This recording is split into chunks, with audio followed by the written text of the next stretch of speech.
Hi everyone, well today is an absolutely beautiful day here on the Thames, and I'm here with Liz Anderson, who is a historian and mudlark, and I've been wanting to come mudlarking with Liz for a very long time actually, and here we are. Such a lovely day, isn't it? It is, it's lovely. We've had, finally summer has arrived, better late than never, and we're here at Strand on the Green in Chiswick, just under Kew Bridge. Kew Gardens is just over that way, and Chiswick and Hammersmith that way downstream, and upstream is Brentford. So we've got a really rich kind of history here, from Bronze Age through to Roman, medieval, Georgian, and then Victorian. And if the geese allow us, and the swans, as they're circling for food, hopefully we'll make some really nice finds today. Or if not, it doesn't matter, we're going to just enjoy the weather. Yeah, absolutely. And then afterwards we've got a treat in store as well, because Liz is going to show me some of her Thames treasures, so I'm really looking forward to that. And so we've got a couple of hours, haven't we, before low tide? Yeah, it's actually 9:42, so low tide today, because it's later the further upstream you go, is at 11:50, and it's a corker of a 0.06, so hopefully that's going to bring us a bit of luck today. Oh, it's very tempting to just have a little swim. It's such a nice day.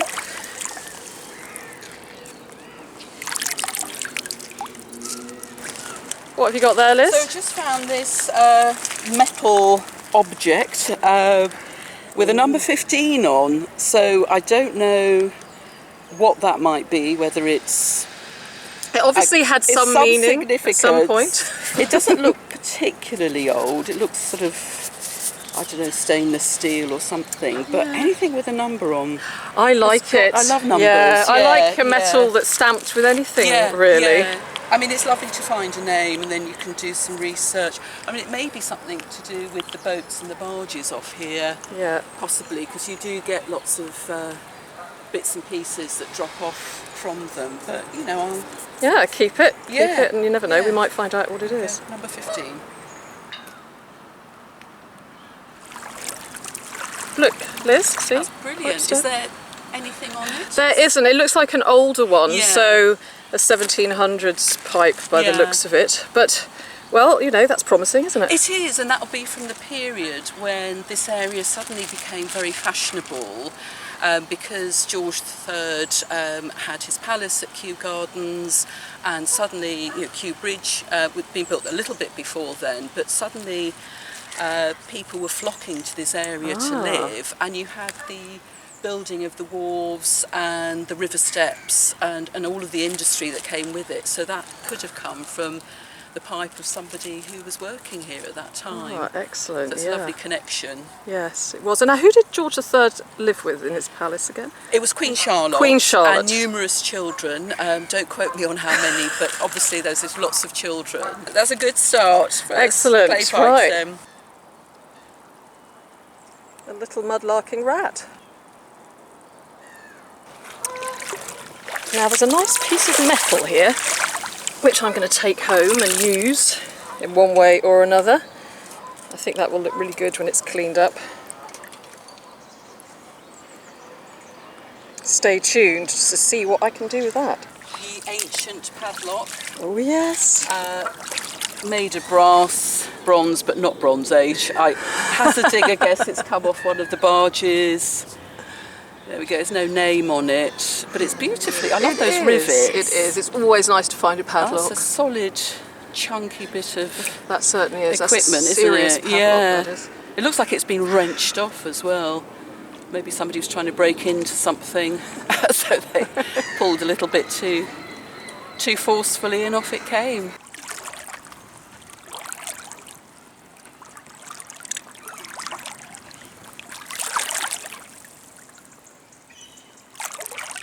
There's a little bit there, the fragment's missing. Lovely. It's quite plain, but I think that's a 1700s one by the shape. Definitely, so Georgian, so that fits right in, doesn't it? It fits in with the sort of when this area really began to take off with the industry and the building of the wharves and so forth. So somebody would have been smoking that. Yeah, I always many years ago. I love picking up pipes and pipe bowls because you can pretty much guarantee that the last person who touched it was the person who smoked it. Exactly, exactly. That is a lovely pipe bowl. Yes. There we go. So I've just seen this as well in the river, which is a piece of beautifully butchered animal bone, probably cow, I think. And I just have a thing about bones. I think they are lovely things to keep, and some of the smaller ones like this were often used as gaming pieces. The family don't like me very much because I tend to store them in the freezer, so I'm not the most popular person in the household at times, but sometimes I find a really nice piece and I think, no, that's going to come home with me. So that's probably been in the river for 100, maybe 100, 200 years. Like everywhere, we find this up and down the Thames, don't we? You know, every location, whether it's upstream, downstream, people would bring in animals for butchery, and all the inns, lots of inns and taverns along here as well, so they might have been cooking up a nice roast beef for somebody one Sunday lunchtime. So that's nice, I'm going to take that as a keeper.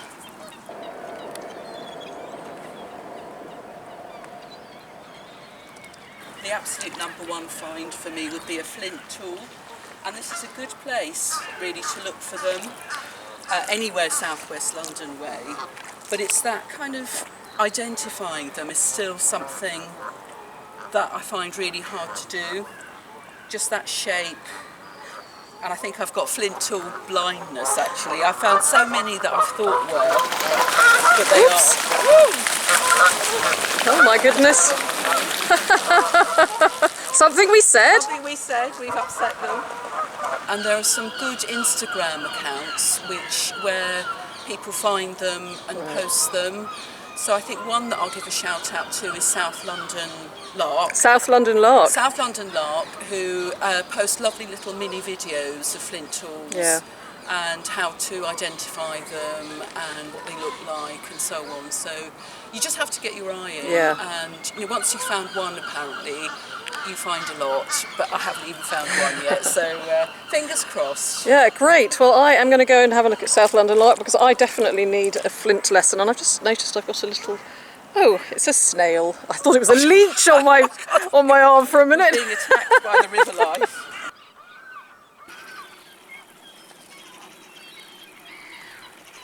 Liz was just talking to me about marbles, and then I just spotted a marble.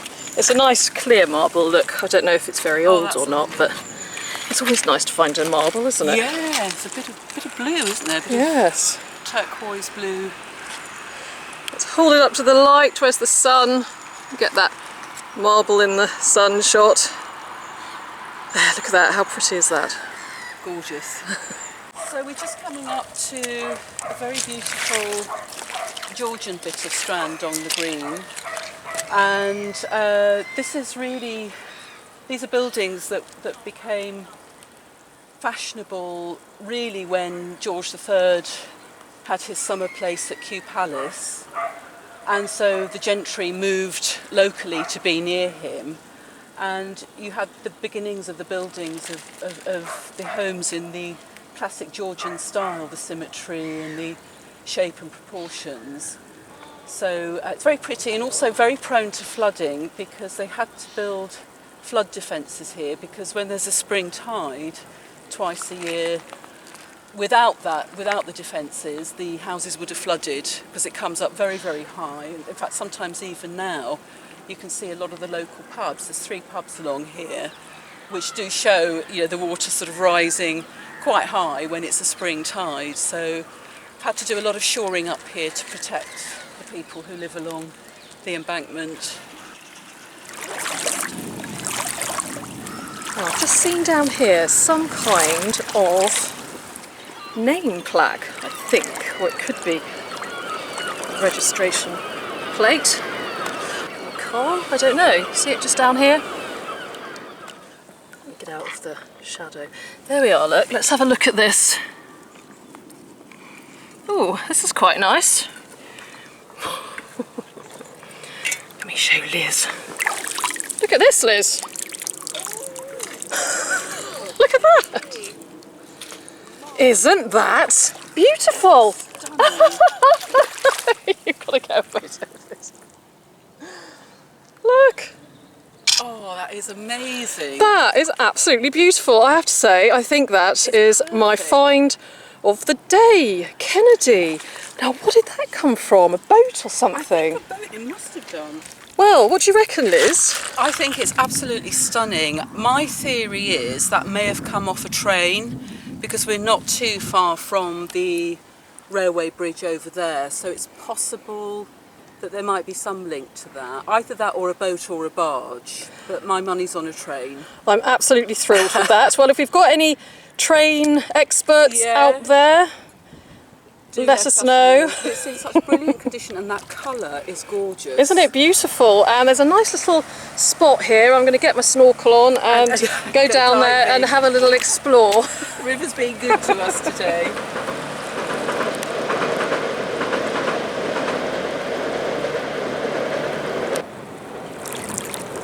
I am now, of course, in the water looking for other treasures submerged. What's this? Oh, that's a modern knife with sea creatures.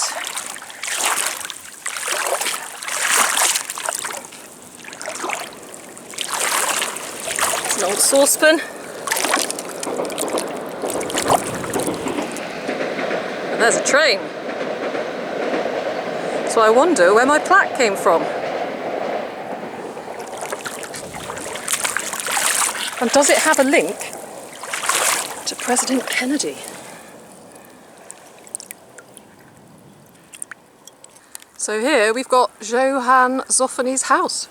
Yes, court painter to George III, Queen Charlotte, and he also painted lots of theatrical types like David Garrick, who was a famous actor manager and ran a theatre as well.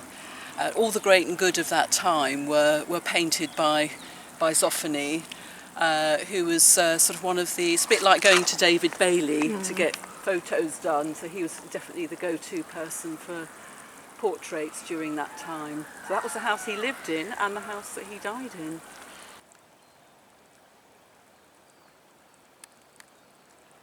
Look, there's a spoon here.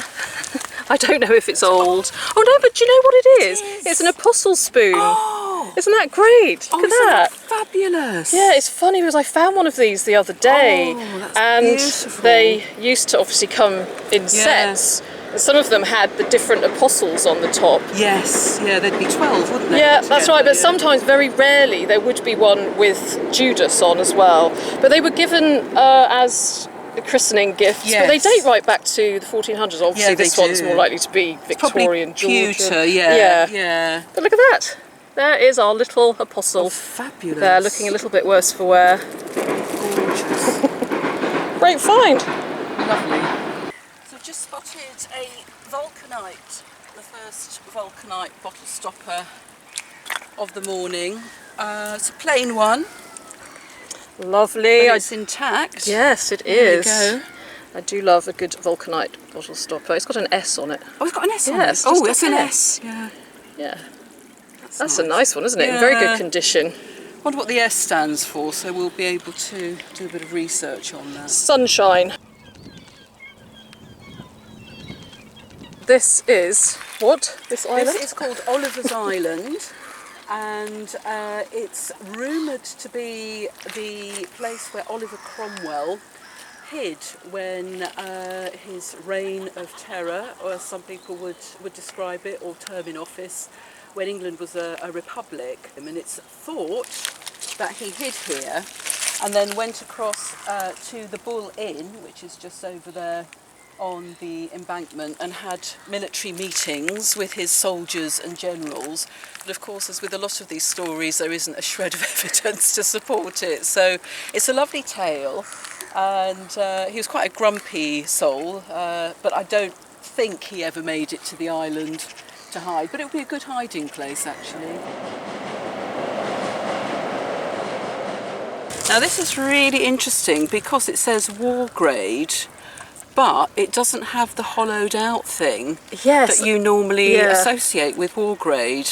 I've never seen one like that before. That's quite unusual, because the whole point of war grade vulcanite bottle stoppers was to save money on the rubber, which was needed for the war effort and to make other things. And yet here it says war grade, but it's the normal sort of flat top. Yeah, I wonder what that means. Maybe it's made with a different mixture of... It could be. I don't know. So I shall present that to you. Oh, thank you very much. I don't think it's a substitute for a Porthole spoon, but Thank you. It's unique.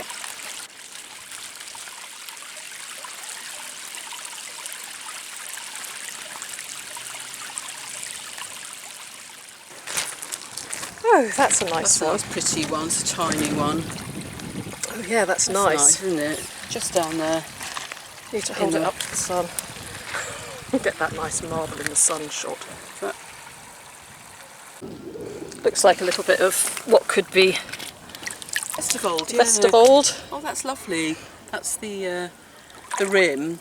So that would be 17th century. Yeah. And that's the neck with the lovely blue and white. Yes, that's beautiful. Blue and grey pattern. It's quite distinct. And that's interesting that it's found here because, of course, we have the Bull's Head just over there, absolutely ancient pub or tavern where Cromwell was reputed to have had his military meetings. And, of course, boats and barges would have come here with pottery like the Vest of Old or stoneware, because that's quite solid, chunky stuff, and would have brought wines and spirits and all sorts in to this very place. This looks like an old porthole from a boat. Oh yes, yeah, they're great, aren't they? Again, it's been taken over by the little snails, so we'll leave that here for them. A nice algae colour.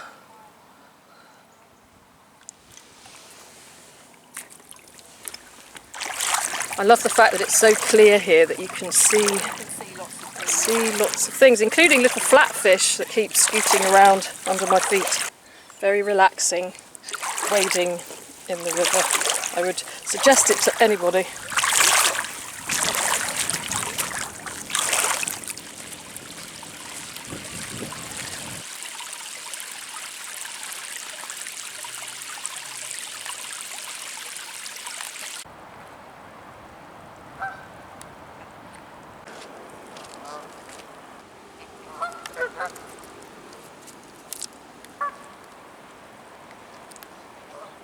Okay guys, I'm coming through.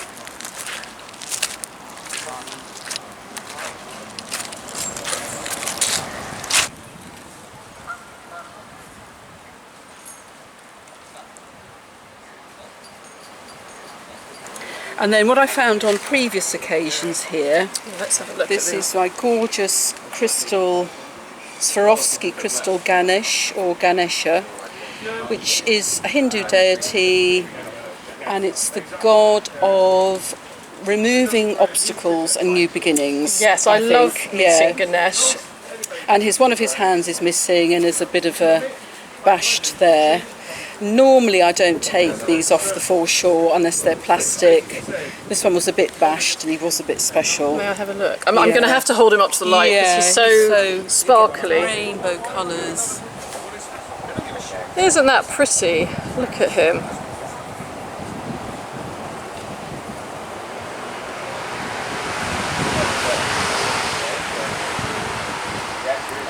So that was, somebody nearly brained me with that, throwing that down from Kew Bridge. But just missed my head by inches. So this is a pipkin handle. It's actually probably medieval. And the pipkin was a coarse earthenware type of cooking pot, 3 legs and a handle.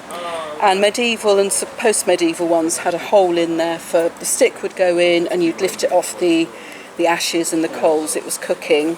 So that's an indication as well of the history of here, medieval history. Half of a Georgian wig curler with a bit of the initials. You can still see WB. I don't know, I should know who WB is, but I think there were quite a number of them with that initial who are making wig curlers, and this is such a Georgian bit of the foreshore around here, so maybe one day I'll find a whole one. And then there's a big Roman history here as well. So these are parts of a hypercourse tile. Some of them are old, and this one I think is stamped. And that's also an indication of the rich Roman heritage of this area and Brentford, which is a bit further downstream. And a tiny bit of Roman mosaic. And mosaic can be hard to date, but those small pieces are definitely Roman. So somewhere here there would have been a bathhouse maybe, or a high status house where they would have heated the house through the hypercourse tiles. My star find has got to be this Kennedy, this Kennedy plaque, possibly from a barge, maybe from a train, who knows? But if anybody has any ideas, please let me know. Maybe in honour of President Kennedy, because when he was assassinated they did start naming lots of things after him. But we think possibly train or a barge, maybe. Yes. Maybe a barge. It was just such good timing that we were in that place when I found it, because the tide was coming in very, very shortly afterwards. Thank you for taking me to this lovely area. Oh, it's been brilliant. Definitely come back here again. Summer has come. And it's a real wildlife haven too. And we've got the barge going past as well.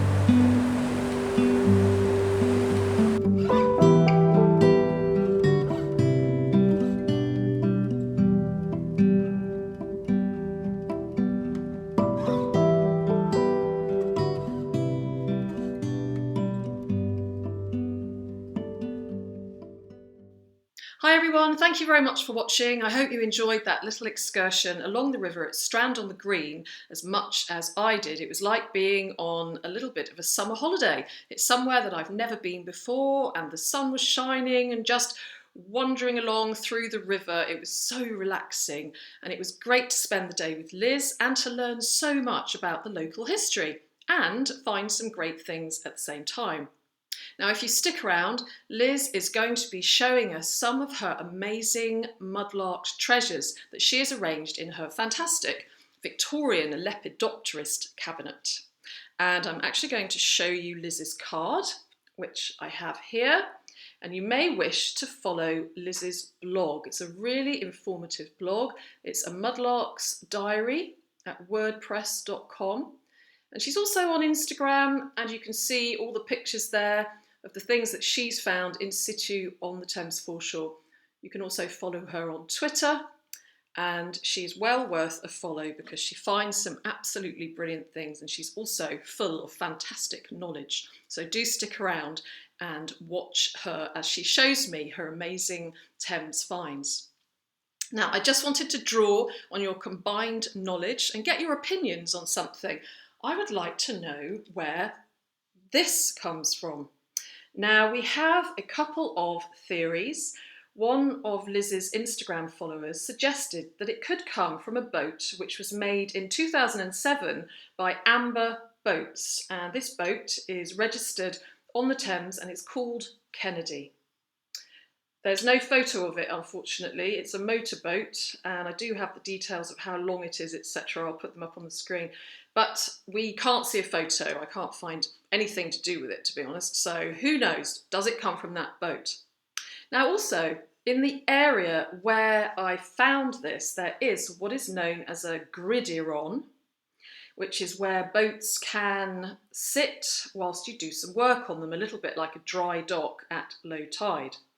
Is it possible that the Kennedy was at one point in Strand on the Green or on a gridiron, and did they take off or lose this plaque? I don't know. I'm not convinced by this theory because it feels like it's older than 2007 somehow, although of course the water could age it. Also, why would you take it off? And I mean, you're not going to lose it, are you? It looks like it would be pretty well screwed on. So I don't know. I'm not sure about that theory. My preferred theory is that an author called Margaret Kennedy, lived in Strand on the Green. In fact, she lived right next to where I found this, at Strand on the Green house, during the early 1900s, and she wrote her 1924 novel there, The Constant Nymph. Now, could it have something to do with her, Margaret Kennedy, this famous author? So famous that I hadn't actually heard of her before I started researching the Kennedy, but she is quite famous apparently. She wrote The Constant Nymph, and she lived very close to where I found this. So could it be something to do with Margaret Kennedy? What are your thoughts? I'd love to hear from you. Now, lastly, I just wanted to let you know that the talk I did at the Totally Thames Festival at Woods Quay last Sunday went really well, and I'm going to put together a video of the talk, and so then you'll be able to see what it was that I said. It was really fun. I learnt so much whilst I was researching for that talk, so I'd love to share it with you. I'd like to say hello as well to Paige and Emmy Lou, two lovely young ladies that I met at the talk. It's brilliant to see young people inspired by searching for history. I'd like to say a huge thank you to all of you for all your comments and your feedback on my videos. And I'd also like to say a huge thank you to everyone who has donated to my Ko-fi account. It's really greatly appreciated. And any donations go towards the improvement of my channel. So now we have a real treat in store.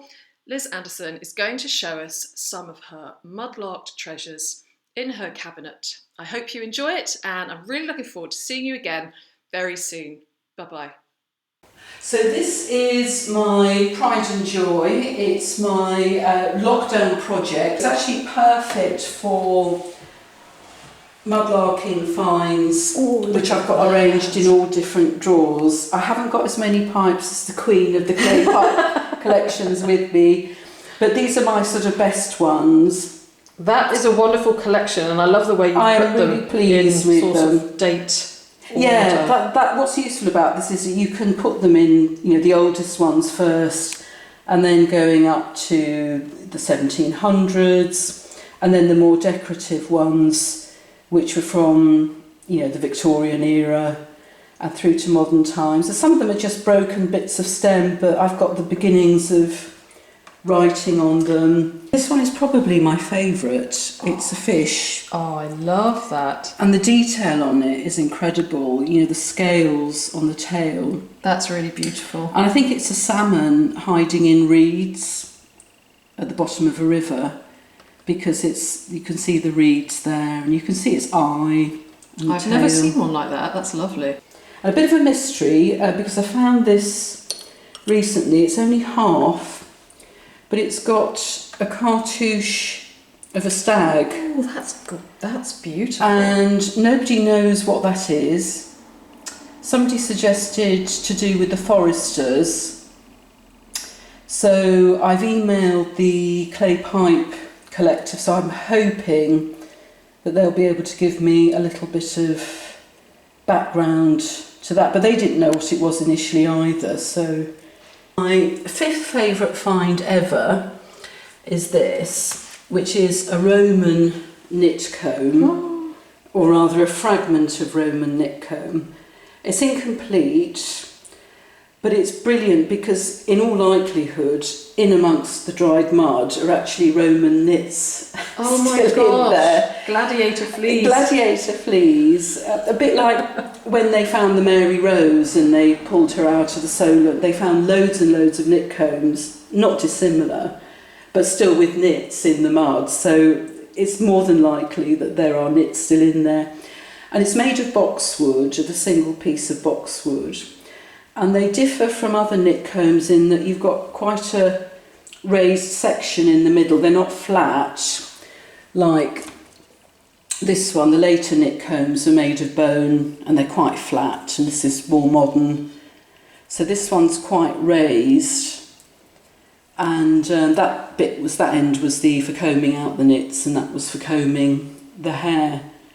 So I absolutely love it. It's quite delicate now, but that's lasted all this time from Roman on, and that the design of these things is exactly the same now. 2,000 years later, knit combs are still in the same shape. So and this one's bone. It is bone, yeah. That one's bone. You can see the bone bit. So that's probably 1800s, maybe 1900. That's a bit later. Gosh, that one that's very special. That's my Roman one. To think that's been through some Roman's hair. Some gladiators comb knits out of his hair.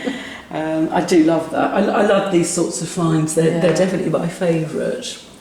So what's my next favourite find? Oh, is that a tiny piece of gold? It is, and this is really strange because nobody knows what that is. Gosh, that's so delicate. It's gold filigree. I don't know if you can see it. Yeah. And it's been taken to the finds liaison officer because you have to report all gold finds. He didn't know what it was. So if anybody does know what it was, and it didn't have to be recorded as treasure because there's not enough of it, it's only a very delicate thing. I think it's from some sort of piece of jewellery, but it is solid gold. It's almost like a heart shape in the middle. So it's tiny. Very dainty. Yeah. So it's a bit of a mystery, that. So if anybody can identify it, that would be brilliant. So another favourite find is this, which is a bone dice. Oh, that's lovely. And this one is very special. We still use it at Christmas. We get it out for Monopoly. So we actually recycle it and reuse it. But it's part of a group of about 40 of these that were made, they think, by a prisoner from the Fleet prison. Oh. Because there were excavations done at the Fleet prison, and what they found were loads of these little dice, or die, I suppose plural of dice is die, and their potter's variant is the name they've been given, and they think that a single prisoner made this type of dice from bone ends, basically. Whatever he had left for his meal, he would make these and try and sell them and maybe make a little bit of money. Maybe he was in there for debt, he couldn't pay his debts, so it would be a way of trying to pay off his debts. So it makes me feel a bit emotional, actually, holding something, when you think what the person was going through who made this.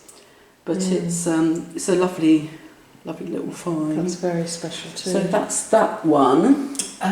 Let me show you another favourite. This is my medieval kind of ish. Wow, I think I need you to come round and do mine. my green glaze. Not all of it is medieval, some of it is post. Look at that. But one of my favourite finds from this drawer is this grumpy little gargoyle.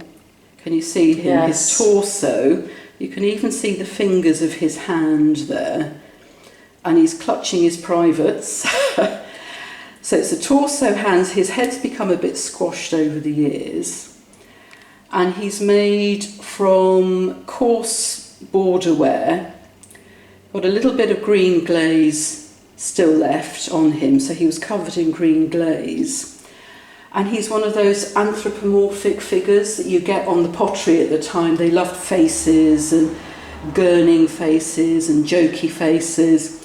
And what he probably would have been, he'd have been one of three that would have been in the base of a drinking goblet. And it was a bit of a medieval joke around about 1300, 1400 when he was made.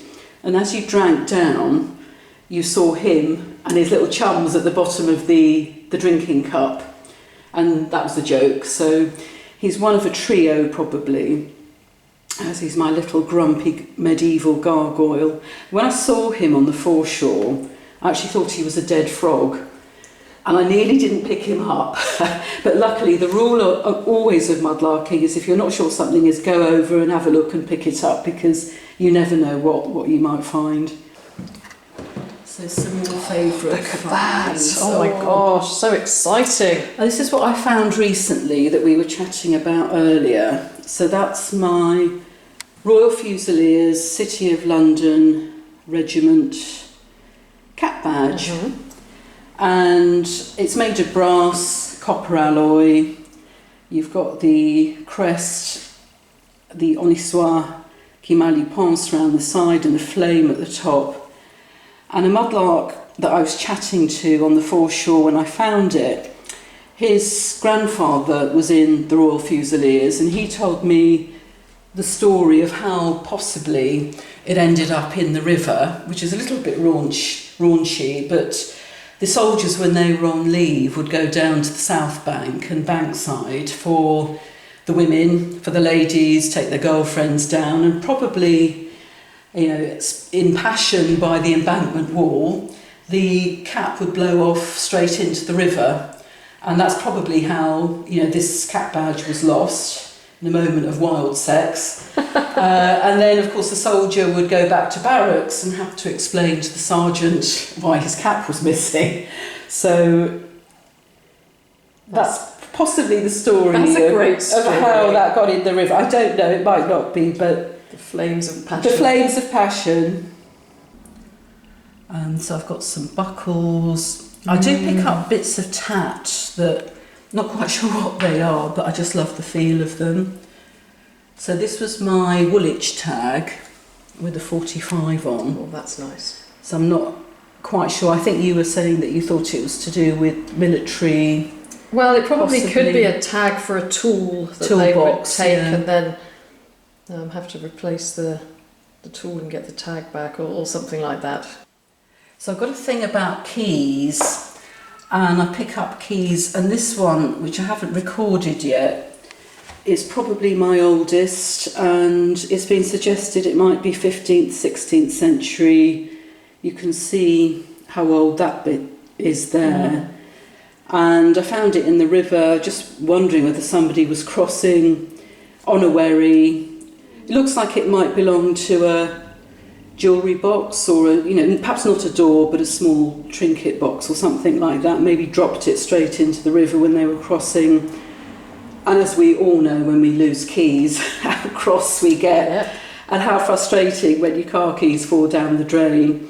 But also how lovely keys are, or were then, and how now they're not quite so, you know, they're things that you click for the car or whatever. So I'm going to get that aged, but I think it is quite an old one.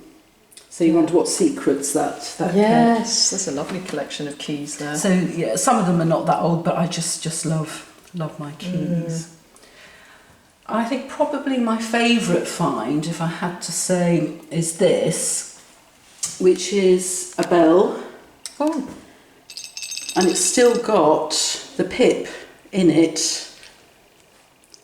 Oh yes, give it another rattle. Oh, the sound of history. And I've just had that recorded on the Portable Antiquities, and it's probably from 1550 to 1700. It's very old, and it's called a closed or a rumbler bell, and it's made of two parts with, you can see some parallel lines there, and then the holes to let the noise out. And the pip is probably clay that's been fired, and I had to be really careful when I cleaned it to get the mud out to make sure I didn't damage it, because I didn't know if there was anything still inside.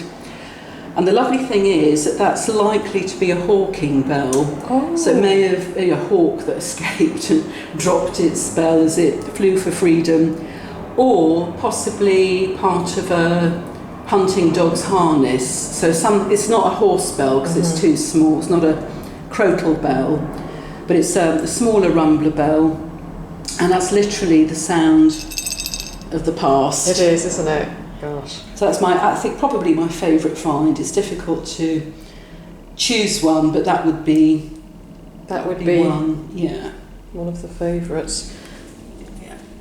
There's something very artistic about these arrangements. Oh, I spent ages arranging. I think I'm quite OCD like that, getting things in the right. If anybody touches them, my displays, I immediately know that somebody has been at them.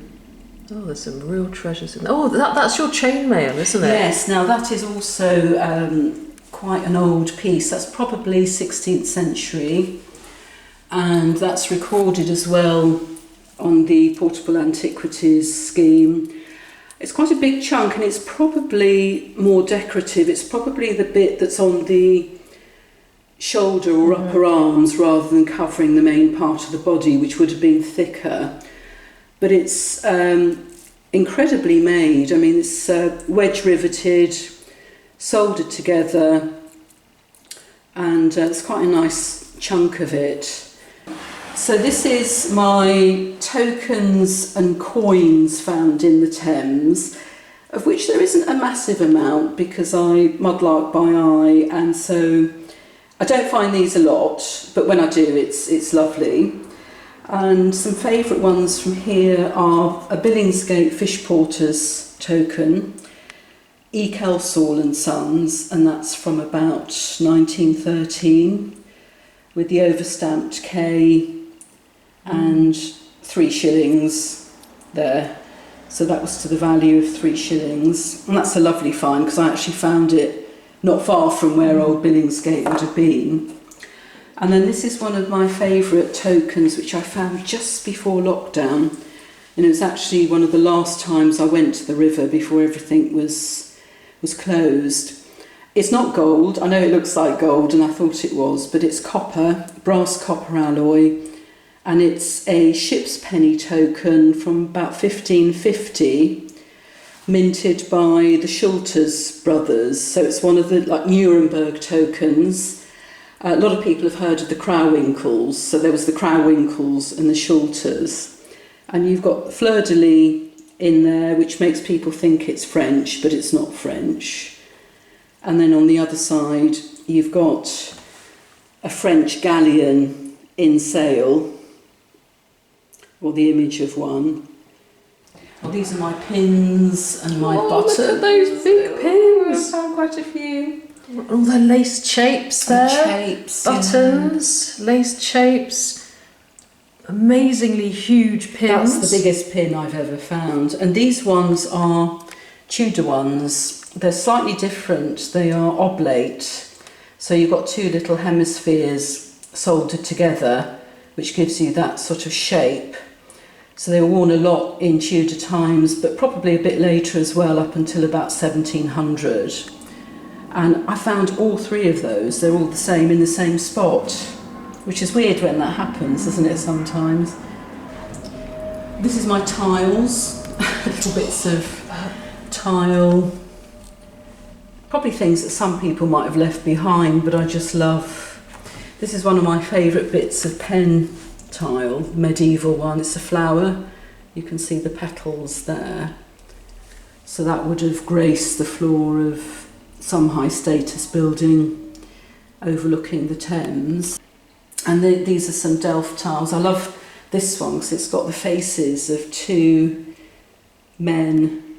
One is apparently a Dutch merchant, so I've been told, and the other one is an Ottoman businessman. You can see the style of dress, which would be Turkey now. And they look as if he looks very grumpy. I love his grumpy face, the Dutch trader there. So they obviously look like they're doing a bit of business somewhere in a coffee house in Amsterdam. Bit of bartering, buying and selling. And this is my fossils and shells and bones. Nice. So you've got some nice echinoid fossils there. And so you've got some nice melamine. Yeah, this is my favourite face. This is the first face I found. Lovely. There we go. And some other bits. We should find like bits of an eye and bits of a mouth. And I always pick this up, however small the pieces. I just absolutely love it. This is my tin glaze bit. Oh, yes. So this is the first piece I ever found, which is just classic tin glaze with the ferns and the hand-painted slapdash, but very beautiful decoration. And it looks like it's been in a bit of sooting there, so it may have been sort of burnt And I think that really got me hooked on mudlarking when I found that. I thought, this is for me, I love this. And then this one I found with the anchor, which looks like it's been drawn by a child. It looks like a child's drawing. That's lovely. And it was lovely Geoffrey Munn who helped identify that for me, because nobody knew what it was. He said often that anchor was put on the base of pots. It was like the Christian sign of hope, but they used children in the pottery, so it is quite likely that a child actually drew that. It's very delicate as well. I think the glaze, it comes off quite easily if you pick at it or mishandle it, so I have to be very careful how I handle this one.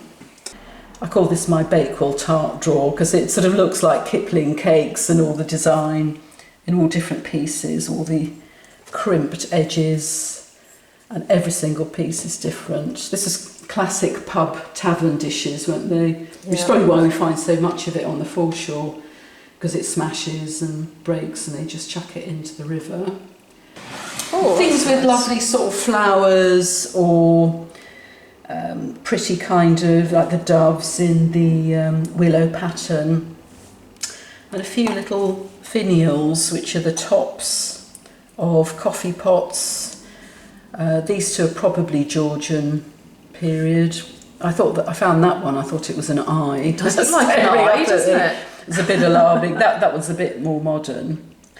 I mean, this I found with some sort of grieving minstrel in a graveyard. Oh yes. And he's sobbing over the tomb of a loved one. And the last drawer is what I call my logos. Oh yeah. So it's things I do like with a logo. logos on. This is one of my favourite pieces because it's found it near St Catherine Wharf and near the docks, and it's the old Edinburgh, Glasgow, Leith, London shipping line. The old steam ships used to bring people from Scotland down to London, so that was obviously from the crockery from one of those great steamship companies. Amazing to think of all the different stories behind all these different objects. It's just incredible. I mean, to some people some of these finds would just look like tat, but to me, every single bit of tat is precious. Liz, where can people find out more about your mudlarking and see more of your finds? Well, there are a number of places. I've been blogging for about 3 years, so that enables me to write about my finds in a bit more detail. And you can find me at mudlarksdiary.wordpress.com. I'm just about to upload my latest blog, which is about a Murano bead that I found and then I lost, and then I found another bead to sort of replace that, which led me down a wonderful rabbit hole about Max and Norbert Niger, who were these wonderful Czech bead makers who unfortunately met a sad end, but I'm going to be putting that blog up very shortly. And then I'm on Instagram at Liz Anderson too, and where I put pictures of my finds, and then on Twitter at Liz_Liz Anderson. So do check me out on any of those places, and you can contact me via my blog if anybody wants to ask me any questions about what I found or blogged about, or anything of that sort at all. I'm open to all questions. Thank you very much, Liz. I've had a fantastic time. It's been a lovely day. It's been a lovely day.